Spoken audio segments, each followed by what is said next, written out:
여러분이 읽은 말씀은 교회를 조금만 좀 다녀보신 분들은 익히 알 거예요. 보리떡 5개와 물고기 2마리로 5천 명을 먹이고 12광진이 남았다, 이런 이적 기적이 일어났다는 얘기거든요. 그런데 저는 이제 성경을 볼 때 그 얘기도 중요하지만 이 오병이어의 이적을 왜 이 마가를 통해서 이걸 기록하기 위해서 하나님께서 제1 독자들, 그 원독자들이 어떤 상황 가운데 처했길래 이 말씀을 하나님께서 마가를 통해서 써서 있게 했을까? 원래 하나님은 무슨 메시지를 제1 독자들에게 전해주고 싶었을까? 들려주고 싶었을까? 저는 그게 굉장히 궁금해요. 이 성경 말씀을, 이걸 저자의 의도도 다르는데, 이 성경 말씀을 맨 처음에 받아들인 원 독자들은 어떤 상황에 처했을까? 그들은 누구일까를 먼저 말씀을 풀어드리겠습니다. 이들은 맨 처음에 이 말씀을 받아 읽을 그 그리스도인들, 원 독자들은 누구냐 하면, 역사적으로 주후 60년대 중반에 처해서 로마의 황제 네로와 그 세력들에게 엄청난 박해를 시달리고 있는 로마에 사는 그리스도인들입니다. 이들에게 맨 처음에 써서 보낸 거예요. 그러니까 성경을 보면 역사성이 있다는 걸 꼭 기억하시고, 이건 신화나 전설이 아닙니다. 꾸미는 얘기가 아닙니다. 역사성을 가지고 있기 때문에 우리는 그대로 확인하고 믿을 수가 있는 거예요. 그래서 이 로마의 큰 박해 속에 있는 그리스도인들인데, 이들은 지금 두 가지의 생의 큰 위기와 혼란을 겪고 있습니다. 첫 번째 위기는 뭐냐 하면 영적인 지도자를 잃어버렸습니다. 정말 어려울 때일수록 영적인 지도자가 너무 소중한데 믿고 따라갈 수 있잖아요.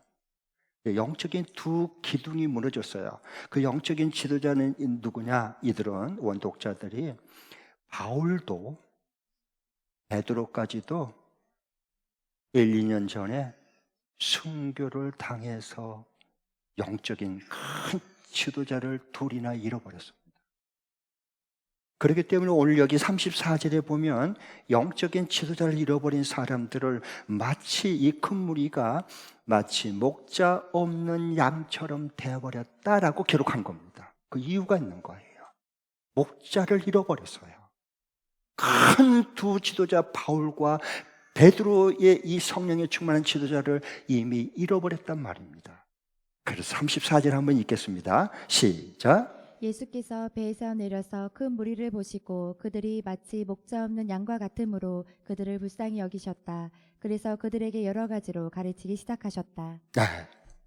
그러니까 여기 34절 말씀처럼 이 맨 처음에 로마에서 지금 박해받고 있는 이 하나님의 말씀을 써서 읽을 사람들, 그 대상자가 영적 지도자를 잃어버려서, 지도자가 잃어버리니까 박해는 심해지고 어떻게 됐어요? 앞날이 깜깜하죠. 얼마나 두렵고 무섭겠어요. 그래서 이게 목자 없는 양처럼 잃어버리니까 양들은 막 우왕좌왕할 수밖에 없어요. 대혼란을 겪는 거예요. 그러니까 주님께서 그걸 보고 불쌍히 여기셨다 그랬어요. 오병이의 이적을 일으키는 그 동기가 뭐냐? 마음이 불쌍히 여기는 마음, 긍휼히 여기는 주님의 마음이에요. 여기 불쌍히 여겼단 말은 원 그 불쌍하다는 그 뜻이 스플랑크리조마이인데요. 그 단어가요. 이것은 그냥 공감했다, 그 다음에 동정했다, 이런 차원이 아니고요. 내 창자가 끊어지는 아픔을 불쌍히 여겼다라고 표현하는 겁니다. 그러니까 주님께서는 이 목자를 잃어버리고 이 앞길이 캄캄하고 방하고 어떻게 살까 그 두려움과 불안함에 사로잡힌 이 자기 백성 그리스도인들을 보면서 주님은 어떻게 해서 이 무리를 보면서 예수님께서 처음에 가졌듯이 똑같은 마음을 가진 거예요. 내 창자가 끊어질 것 같은 아픔이 내게 있어 라고 말합니다. 이 시대에 우리 그리스도인들이 가장 회복해야 될 게 뭘까요? 주님의 이 긍휼히 여기는 마음. 우리는 남이 사돈이 논사면 배가 아프고 창자가 뒤틀려요. 그것 가지고는 안 돼요. 정말 저들이 불쌍한 사람들을 볼 때 긍휼히 여기는 주님의 마음을 회복하는 게 이 시대에 가장 중요한 거예요. 그래서 이 말씀을 주신 거예요.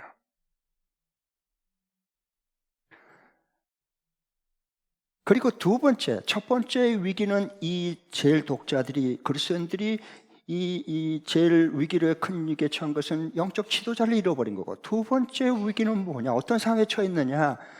배고파서 지쳐 쓰러질 지경이 됐습니다. 배가 고파서 굶주려서 지쳐 쓰러질 지경이 되었어요. 어떻게 보면 할 수 있죠? 35절이에요. 35절 읽겠습니다. 시작. 날이 이미 저물었으므로 제자들은 예수께 다가와서 말하였다. 여기는 빈들이고 날도 이미 저물었습니다. 여기 말씀에 보니까 여기가 빈들이다, 광야다, 황량한 광야였어요. 나올 곳이 하나도 없어요. 마을도 가까이 없어요. 내려가 봤자 가다가 쓰러져요. 배고파서 지쳐서 기진맥진해가지고. 그래서 이 빈들뿐만 아니라 나올 곳이 하나도 없고 동시에 날까지 저물어져 가고 있는 때였어요. 날이 저무르면 앞길이 안 보여요. 깜깜해요. 그래서 빈들이고 날까지 저물어가는 이것은 곧 말하면 지금 현재 이 말씀을 맨 처음에 받아들인 로마에 사는 그 박해받는 그리스도인들은 로마 황제의 그 미치광이의 그 황제의 무서운 박해 속에서 앞길이 안 보이는 거예요. 앞길이 안 보여요. 사람이 아무리 어렵고 힘들어도 앞길이 보이면 살거든요. 앞길이 안 보여요. 깜깜해. 아무것도 어떻게 해야 될지 모르겠어. 그래서 그들은 굶주려서 지쳐가는 겁니다. 곧 쓰러질 지경이 됐어요. 이제 마음속에 뭐냐? 뭘 먹고 살지? 뭘 먹고 살아야 되지? 이거예요. 이게 바로 이 맨 처음에 로마에 지금 박해받고 있는 그 제일 독자들에게 하나님께서 마가를 통해서 성령의 감동을 줘서 이걸 빨리 써서 읽게서 저 지도자를 잃어버린 방황하는 저들에게, 목자 없는 양과 같이 되어버린 저 처지에 빠져있는 내 백성들에게, 그리고 굶주려서 지쳐서 쓰러져가는 기진맥진하는 저들을 잡아 일으켜 하라. 이걸 빨리 써서 내 음성을 듣게 해라. 그래야 저들이 다시 일어날 수 있다. 그래서 이 말씀을 기록해서 써서 읽게 해준 거예요. 요즘으로 말한다면 요즘 계속 코로나 이후에 굉장히 불경기예요. 불경기일수록 사업한 사람들은 애간장을 녹아요. 셀러리맨 월급쟁이는 불경기 때 좀 나아요. 왜? 또박또박 월급 타서 생활하면 돼요. 반대로 호경기가 되면 반대가 돼요. 월급쟁이보다는 사업한 사람이 훨씬 풍성한 수입이 돌아오게 돼 있어요. 사람 사는 건 다 똑같아요. 그런데 3년 동안이나 계속 코로나로 그냥 다 세계 경기가 폭삭하고 물가는 막 하늘을 치솟고 대출금은 막 이자가 고리가 되고 환율은 막 천정부지 뛰어오르고 그리고 월급은 그대로고 쉽지를 않아요. 사는 게 만만치 않아요. 이 시대 살아가는 게 지금 현재가요. 그래서 너무 불경기가 계속되면 사업한 사람들은 너무너무 힘겨워요. 그래서 예수 믿는다고 그렇지 않아도 하는 경영하는 사업장도 힘들고 일터에 실적도 내야 되는데 실적이 바닥을 치고 계속 안 하면 한두 번이지 누가 좋아해. 상사들이 뭐 월급 뭐 그냥 공짜로 준 줄 아십니까? 그러면 사람들은 눈총이 이게 벌써 비난하고 조롱하고 저 예수 믿는데, 그리고 시댁 식구들 안 믿는 시댁 식구들과 커봐라 니들이 뭐 예수 믿어봤자 뭐 부자 됐냐? 그런 예수 왜 믿냐? 그리고 핍박하고 박해하는 거예요. 그리고 이 사무사들 사장들도 야 너 출근해. 뭐 토요일 날 뭐 상공부하고 뭐 어디 뭐 기도 모임 간다고 좋아하네. 출근해. 그렇지 않으면 나 잘라. 그렇게 하라. 그렇게 억울한 고난을 당하는 거예요. 그래서 직장도 잘리고 다시 새로운 거 취업하려는데 이게 만만치 않아. 취업하는 게 이게 쉽지 않습니다. 이럴 때 거기다가 사업하는데 거울채까지 뚝 끊겨버렸어. 큰 거울채가 뚝 끊어져 버렸어. 이제는 길거리로 나앉게 생겼어요. 그러니까 이제 우리 온 가족들, 자식 새끼들, 우리 뭘 먹고 살아야 되지? 지금 제 이 마가복음을 맨 처음에 받아들이기를 로마의 그 박해받는 그리스도인들이 꼭 이와 같은 상황에 처해 있는 거예요.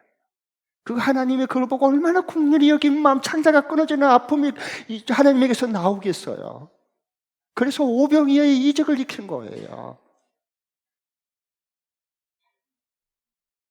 저희 이 목사는요, 지금도 저는 기적을 믿어요. 저는 기적을 믿는 목사예요. 왜냐하면 저 삶을 봐도 제가 3번이나 큰 죽음의 직전까지 문턱까지 갔다가 하나님께서 기적적으로 살려줬거든요. 하나님은 하나님이세요. 하나님은 우리 연약한 사람이 아니에요. 네. 저는 기적을 믿어요. 저 삶이 증거예요. 그런데 중요한 것은 이때만 하나님의 기적이라는 게 아니고 지금도 똑같이 하나님의 기적을 일으키고 일하고 계세요. 신기하고 참 놀라워요. 역사적으로 봐도요, 여러분 코린템 붐을 아십니까? 코린템 붐은 이제 네덜란드인인데 그렇잖아요. 신실한 그리스도인이었어요. 그런데 그가 쓴 주는 나의 피난처라는 책을 보면 이런 얘기가 나와요. 기적이 일어난 얘기가 나오는데 2차 세계대전 때 히틀러 군대가 네덜란드를 점령해요. 그리고 숨어있는 유대인들을 다 색출해 가는 거예요. 잡아가는 거예요. 가스실에 집어넣어 죽이려고.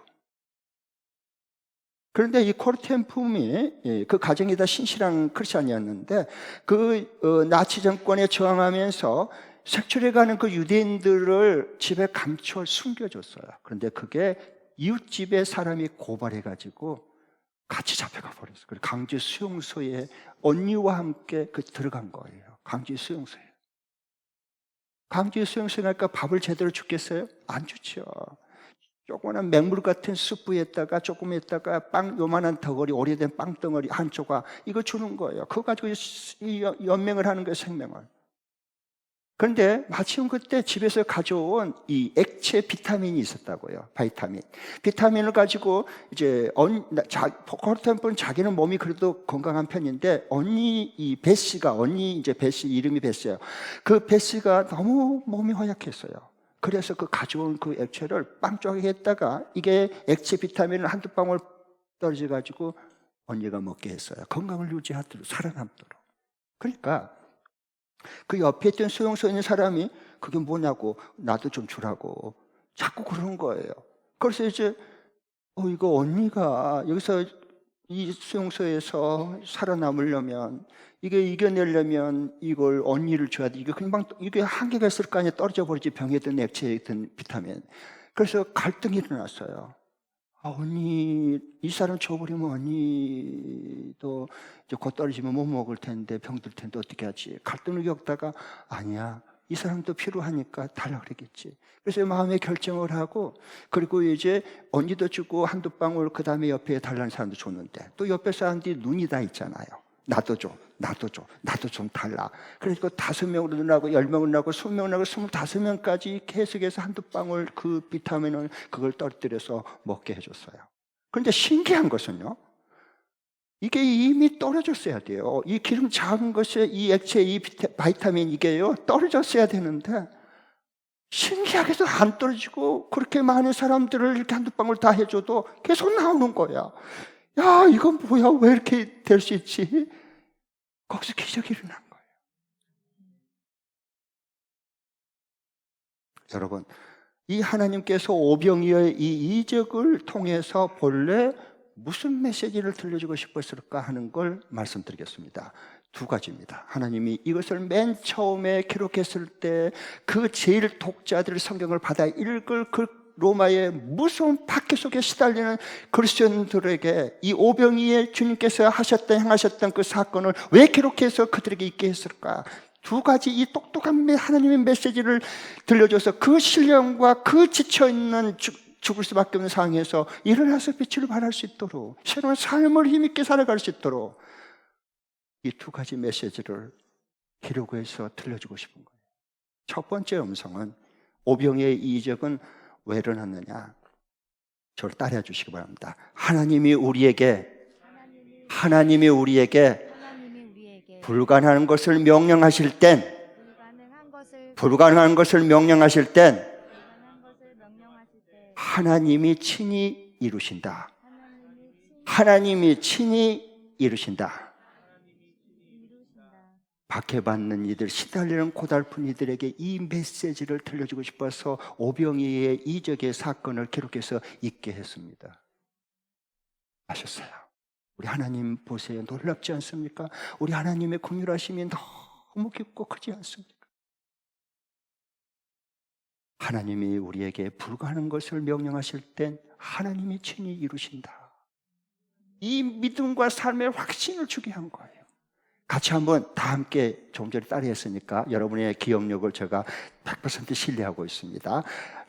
예, 하나님이 우리에게 시작. 하나님이 우리에게 불가능한 것을 명령하실 때 하나님께서 친히 이루신다. 거봐요, 우리 열무께 수준이 있습니다. 역시. 아멘. 저는 이 확신을 가지고 살고 있어요. 예수님께 너무 신나잖아요. 예수님께 신나고 행복하지 않다면 그러면은 뭘 믿어야 되는 거예요? 이상하잖아. 여러분, 그래서 37절에 이렇게 말해요. 예수님께 제자들에게 이 말씀에 너희가 먹을 것을 주어 이렇게 말하거든요.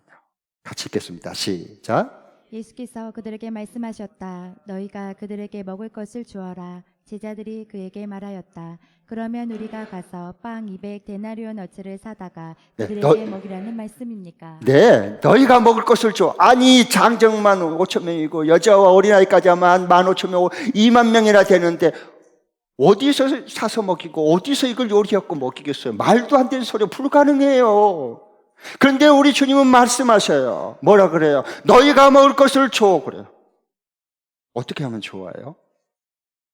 왜 그 말씀을 했을까요?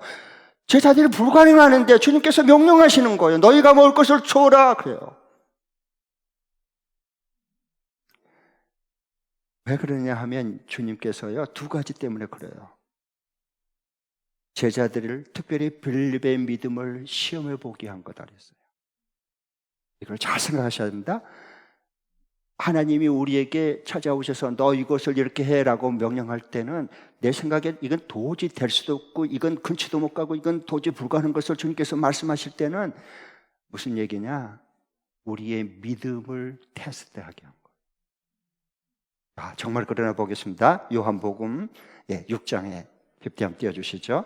6장 다 함께요. 시작. 예수께서는 빌립을 시험해 보시고자 이렇게 말씀하신 것이었다. 예수께서는 자기가 하실 일을 잘 알고 계셨던 것이다. 네, 여기 보니까 예수께서 이렇게 말씀하신 것은 너희가 먹을 것을 좋아하는 것은 시험해보기 한 거예요. 시험해보고자, 테스트해보기. 믿음을 테스트해야 하나님은요. 우리에게 큰 믿음으로 키워주고 싶어서. 그래서 빌립을 시험해보고자 이렇게 말씀했어요. 그래서 예수께서 자기가 하실 일, 앞으로 이루실 일을 다 미리 다 알고 계시면서 빌립의 믿음을 테스트해보는 거예요. 이 말씀이 무엇일까요? 하나님이 우리에게 불가능한 것을 명령하실 땐 우리가 이루라고 하는 게 아니라 하나님이 이루신데 우리를 통해서 내가 이루겠다.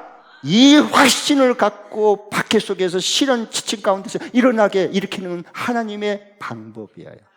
하나님은 이런 분이세요. 이분이 우리와 같이 계시고 우리 아버지세요. 그 다음에 두 번째는 왜 너희가 먹을 것을 주라 이 불가능한 것을 명령할까? 그것은 주님이 친히 이루겠다는 거예요. 네가 아니고 내가 너를 통해서 이걸 이룬 것을 너는 보게 될 거다. 눈을 떠서 너는 경험하게 될 거다. 왜? 하나님은 이미 알고 계셔. 자신이 해야 될 일을 이루실 것을 다 알고 계시면서 빌립에게 테스트하기 위해서 너희가 먹을 것을 줘 이렇게 말씀하세요. 그런데 이 제자들에게만 예수께서 말씀한 게 아니라 구약에 보면 믿음의 조상인 아브라함도 창세기 22장에 보면 똑같이 두 가지가 나와요. 아브라함의 믿음을 테스트하기 위해서 네 사랑하는 독자를 번제로 드려라. 그렇죠? 아브라함을 시험, 테스트 해보기 위해서 그렇게 한다 그랬어요. 그리고 그 창세기 22장 13절 14절에 보면 칼로 아브라함을 번제로 드릴 때 아브라함아 그리고 하나님께서 막으셔요. 네가 이제야 나를 신뢰하고 사랑한 줄 알았다. 그러면서 뒤돌아보니까 숯불의 수양이 뿔에 걸려있는 주님이 준비한 양이 있어서 대신 이삭을 대신해서 주님 앞에 드렸어요. 그러면서 아브라함은 이렇게 고백해요. 여호와 이래, 여호와의 산에서 하나님이 친히 준비하시는구나. 아멘. 아셨죠? 그 하나님을 만나야 되는 거예요. 이 시대에 어려울 때일수록. 그러니까 우리에게 너가 먹을 것을 줘라. 아무것도 없는데 어떻게 줘? 그 불가능한 거예요. 왜 그렇게 하나님께서 다 하시면서 말씀할까? 우리의 믿음을 이렇게 테스트 해보면 금방 드러나요. 우리의 믿음이 어떤 상태인가를. 네. 그리고 네가 한 게 아니라 내가 친히 이룬다. 너를 통해서 할 거야. 그러니까 그러면서 우리에게 믿음을 키워주고 삶의 확신 가운데 세워주는 거예요. 그분이 우리 하나님 아버지의 마음이에요. 절대 낙심하고 낭망하면 안 돼요. 그 다음에 그래서 혹시 여러분에게 하나님께서 요즘에 계속 이렇게 찾아오셔서 뭐 내가 생각에는 내 상식으로는 도저히 불가능한 것을 하나님께서 너가 해, 너가 나눠, 너가 그 일을 해야 돼, 너가 감당해야 돼, 그렇게 말씀을 주실 때가 있다고요. 그러면 주님 나 못해요 그래 버리지 마시고, 저는 할 수 없어요 주님. 주님이 저의 믿음을 테스트한 거 제가 알겠어요. 저는 믿음이 약하니까 저에게 이번 기회를 통해서 큰 믿음을 세워주세요. 그리고 하나님이 저를 통해서 일하시려고 하는 거죠. 하나님 그렇죠? 그게 하나님의 본심이죠? 이렇게 물으세요. 그리고 확실한 증거를 얻으세요. 그게 예수 믿는 신나는 일, 신명나는 일이에요. 네. 그러면 하나님께서 나를 통해서 친히 이루신 것을 경험하고, 와, 우리 하나님 역시 크시고 놀라우신 하나님이구나. 그러면서 하나님을 경험하고 하나님을 만나기 시작해요. 그때부터. 네. 난 그런 축복이 우리 모두에게 넘쳐날 수 있기를 축원합니다. 네. 두 번째, 첫 번째 왜 이렇게 부과하는 것을 주님께서 이렇게 명령하실 때는 하나님이 친히 이루시게 한 거다. 두 번째로는 뭐냐? 주님 원래 들려주고 하는 메시지는 저를 따라해 주세요. 하나님은 우리에게 주실 땐 풍성하게 공급해 주신다. 풍성하게 공급해 주신다. 시작. 풍성하게 공급해 주신다. 저는 이걸 믿고 인생을 살고 목회를 해요. 그래서 하나님께서 기적적으로 풍성하게 세워줬어요.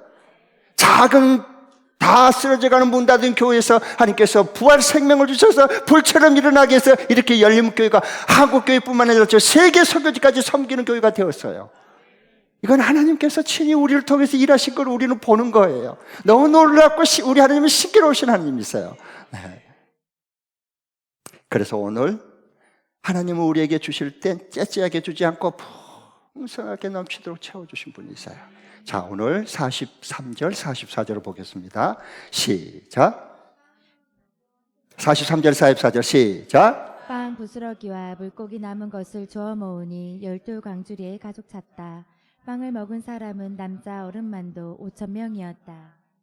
네, 이게 5,000명도 배불리 먹었고요. 42절, 43절 빵과 부스러기 먹고 남은 것을 줬더니 12광주가 가득 찼고요. 그러니까 44절 빵을 먹는 사람은 남자만 5,000명이나 됐다고 그렇게 증언해주고 있어요. 하나님께서 우리가 어떤 것을 공급할 때는 째째하게 주지 않으세요. 풍성하게 우리 상상 밖에 넉넉하게 채워주시고 공급해 주세요. 저는요, 제가 목회를 수고하고 신실하게 하려고 몸부림치는 목사이지만 제가 수고한 것보다 하나님은 항상 더 풍성히 채워주셨고 항상 하나님은 최선이셨어요. 하나님은 항상 최선이에요. 그래서 이렇게 풍성하게 하나님께서 채워주시고 공급해 주셔서 이 박해받는 로마의 그 제일 독자들, 현재 살고 있는 이 시대에 예수 믿는 믿음을 지키다가 어려움 겪는 그리스도인들에게도 동일하게 하나님께서 이 모든 박해와 핍박을 넉넉히 이겨내고 먹고 살도록 공급해 주는 거예요. 여러분, 혹시라도 하나님께서 어떤 것을 이렇게 내게 말씀하실 때는요, 이게 하나님께서는 우리의 믿음을 테스트해 보려고 하는 거고, 두 번째로는 하나님이 우리를 통해서 하나님만이 할 수 있는 일을 친히 이루기 위해서 불과하는 것을 말씀하신 거예요. 이걸 이 믿음 가운데 있어야 우리가 확신 있게 인생을 살아갈 수 있어요. 가령 예를 들면 11조를 뭐 이렇게 주님 앞에 드립시다 그러면 원망하지 말고 불평하지 말고 그러면 끝나는 거예요. 하나님의 일하심을 내가 제한시키고 차단시켜 버린 거거든요. 그러면 아무 일도 일어나지 않아요. 예수 믿어도. 그랬을 때 하나님께서 알겠어요. 제가 씨앗을 심는 마음으로 할게요. 처음에는 그러면 부담감이 들어요. 왜? 내가 한 300만 원 월 수입이 되는데 11조면 30만 원 때문에 270만 원 가지고 그걸 쓰면 그만큼 처음에 빡빡하죠, 생활이. 당연히 그러지 않겠어요. 그런데 놀라운 것은요, 갈수록요, 그게 더 불어난다는 거예요. 그걸 경험해야 돼요. 그래야 하나님을 알아가는 사람이 되는 겁니다. 사람은 물질 욕심 부린다고 계산기 두들긴다고 절대로 그대로 안 돼요. 안 돼요. 인생 살아봤잖아요, 여러분. 하나님이 풍성하게 거두게 해주셔요. 그러니까 마음은 닫고 그냥 뭐 기도도 닫고 또 좀 뭐야 헌금 설교하냐 그러지 마시고 제발. 하나님의 공급하심을 경험하고 하나님을 알아가야 돼요. 하나님은 여러분 우리가 나보다도 자녀들에게 더 풍성하게 좋은 것만 주고 싶잖아요. 그게 우리 아버지 하나님의 마음을 이만큼 이 땅 위에서 경험하고 살도록 해준 거예요. 너무 감사한 것은 지난주도 이렇게 두 가지 제가 하나님의 공급하시고 채워주신 걸 경험했는데, 저는 하나님의 일하신 것을 굉장히 저는 주목합니다. 그냥 이렇게 사람을 안 봐요. 그냥 이런 사건을 저는 보지 않아요. 하나님의 사인과 음성과 그 계획과 일하심과 친히 이루신 것을 저는 눈을 떠서 보는 겁니다. 그게 보여야 돼요. 네. 지난주도 어느 한 분이 첫 번째 갑자기 토요일 날 연락이 왔어요. 전화 연락이요. 그래서 목사님 잠깐 10분간만 시간을 내주세요. 시간 내서 토요일 날 제가 굉장히 바쁘거든요. 그런데 알겠어요. 오세요. 그랬더니 끝난 다음에 뭐 때문에 뭐 어려움이 있어요. 그랬더니 뭐 봉투를 하나 이렇게 냈어요. 이건 뭐예요? 그랬더니 목사님 저 기도하면서요. 하나님 그런 마음을 줬어요. 우리 다음 세대 자녀를 키워내는데 꼭 필요한 교회 교육 기금을 드리고 싶어요. 작은 돈이 아니에요. 그리고 이게 1차로 드리고요. 또 2차로 하나님이 또 채워주시면 2차로 또 드리고 싶어요. 그래서 기금을 마련하고 싶어요. 정말 공부하고 싶은 아이들이 경제적으로 어렵기 때문에 공부하는 게 막히면 장래가 막히기 시작해요. 그런 아이들을 도와주고 싶은 거예요. 그 시련 속에서 싹이 피고 꽃이 피고 열매를 맺을 수 있도록. 그게 하나님이 일하신 방법이에요. 가슴이 뭉클한 눈물이 찡하고 나오려고 그러더라고요. 정말 고맙다고 축복이 되었어요. 그리고 몇 명에게 그 은사가 있는 사람들에게 담장에게 묶어서 제가 한번 그러면 이 뜻을 하나님이 주셨으니까 이것을 가지고 한번 이 몇 분이 같이 우리 교회의 교육 기금에 앞으로 이걸 어느 목적으로 쓸 것인지, 어떤 방법으로 기금을 조성하고 어떻게 해서 대상을 누구에게 이것을 꼭 필요할 때 그 아이들에게 공부를 마음껏 할 수 있도록 힘을 실어줄 수 있는지를 한번 기본을 만들어 보라 그랬어요.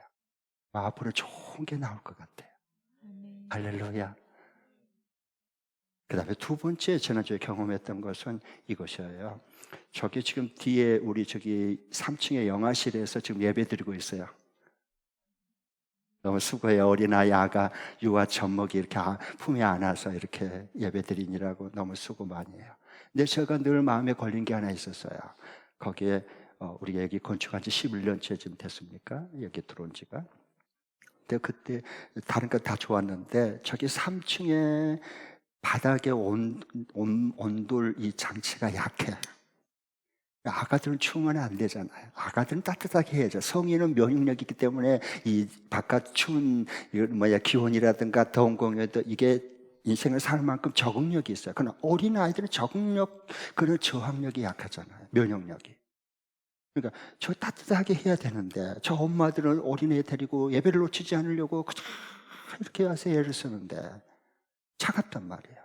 저는 따뜻하게 해주면 안 될까? 그런 마음을 가지고 있었는데 제가 말도 안 했거든요. 지난주에 공사했어요. 따뜻하죠? 봐요, 저 이렇게 좋아가지고 이렇게 말하잖아요. 너무 따뜻해요. 근데 그것도 누가 하나님 마음을 주셔서 순종하는 마음으로 헌신을 했어요. 그리고 영아들뿐만 아니라 저기 우리 교회는 너무 감사하게 자연 발생적으로 하나님께서 말씀하시면 그걸 그대로 믿고 순종하고 하거든요. 하나님 일하심이 있기 때문에. 그래서 매월 코로나 때 어려울 때 오히려 그것이 좋은 기도에 불이 붙는 시간이 계기가 됐어요. 참 하나님은 여러분 정말 알면 알수록 신기하고 놀라워요. 우리 생각하고는 달라요. 하나님은요. 그래서 매주마다 월요일, 화요일, 수요일, 목요일까지 밤기도팀이 있어요. 아셨죠? 어려움을 겪는 분들을 위해서 진심으로 하나님이 도와줘야 되니까 잠을 자는 것을 줄이고 희생해서 기도하는 기도팀들이 각 리더들이 다 세워졌어요. 근데 저기서 기도하고 저기서 자요.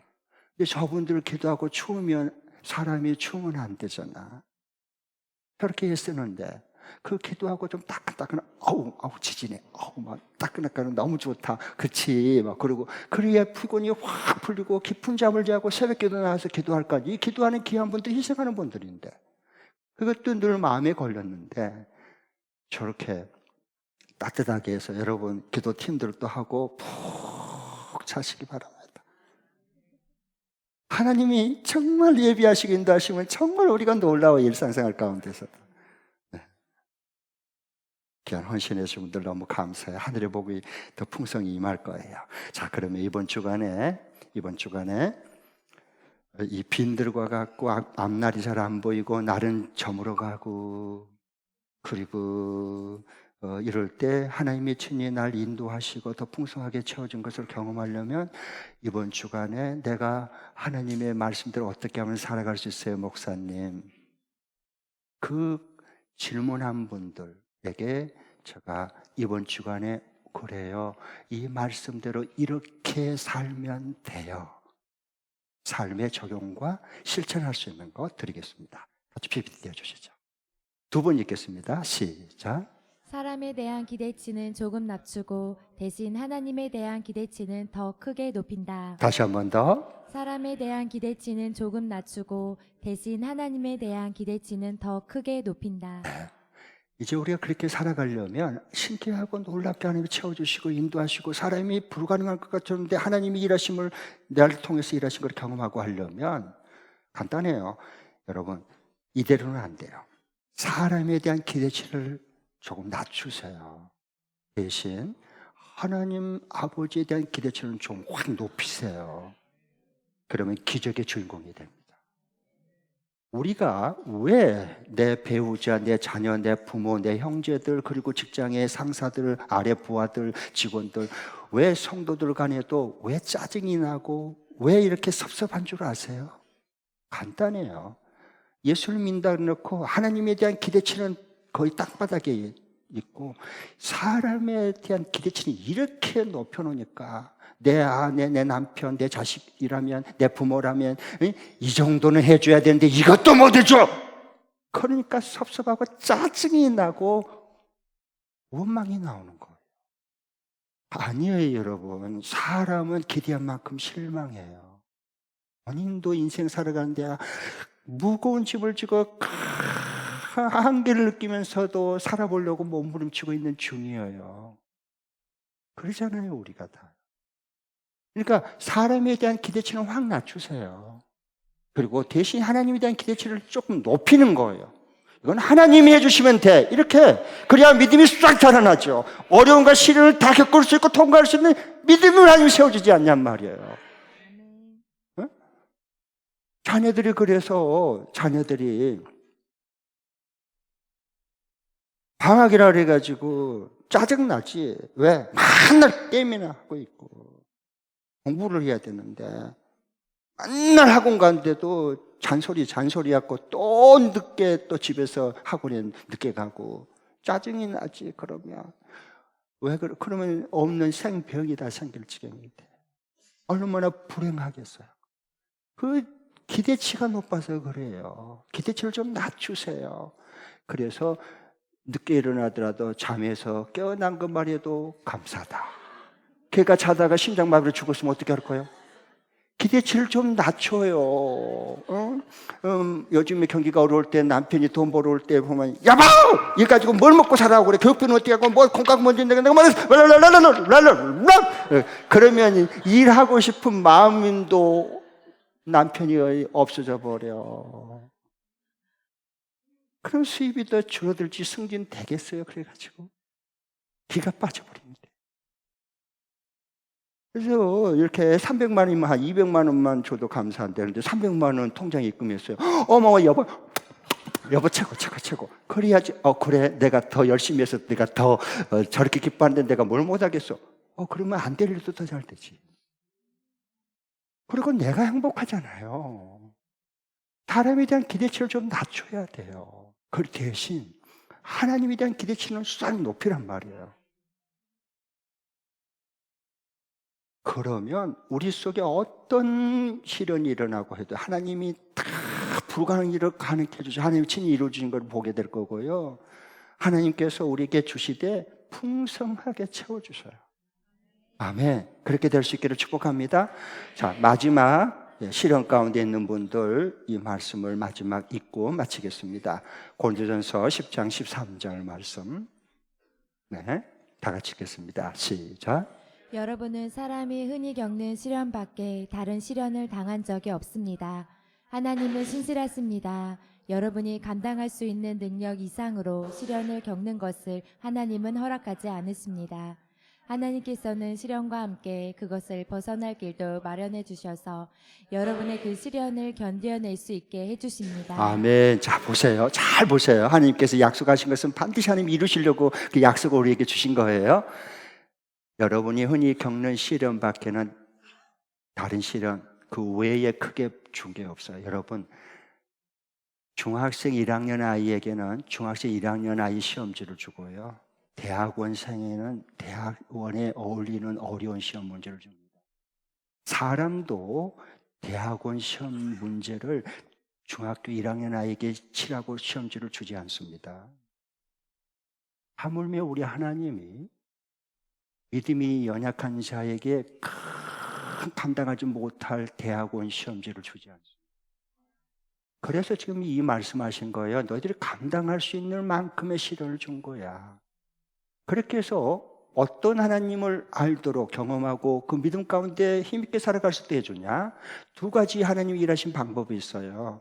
첫 번째로는 아무리 시련이 있어도 그보다 더 큰 능력을 줘서 그걸 감당할 수 있게 해주시든지, 아니면 도저히 감당할 수 없으면 하나님께서 미리 아시고 피할 문을 비상구를 열어놓고 피할 길을 주시든지,